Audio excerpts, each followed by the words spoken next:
Għal sena oħra l-Gvern nieda l-iskema tal-Bonds għal persuni li twildu fl-1958 jew qabel.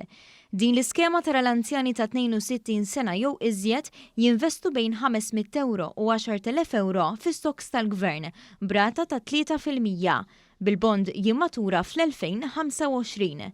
Il-Ministru għall-Finanzi Edward Scicluna qal li din l-iskema sa issa għenet 24,600 anzjan b'somma globali ta' 293 miljun euro imġemma f'dan il-fond fl-aħħar 3 snin.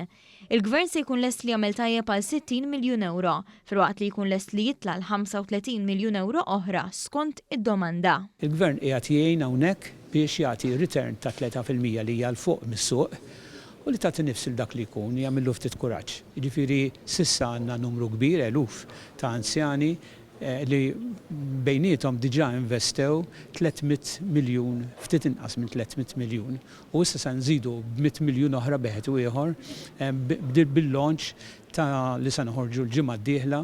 L-applikazzjonijiet jiftħu jalqu fil-15 ta' Lulju, iżda l-Ministru ħeġġeġ biex kulħadd jaħseb kmieni u jlessi l-affarijiet minn qabel. Barra minn hekk il-Professur Scicluna ħabbar li fil-ġimgħat li ġejjin se tinħareġ skema simili mit-Teżor li se tkun miftuħa għal kulħadd. Il-qudiem beħsibna illi t-Teżor ikollu launch ukoll kbira għal-retail, ngħidula, ġifieri għall-individwi mhux dawk li għalqu 62, ġifieri għal kulħadd.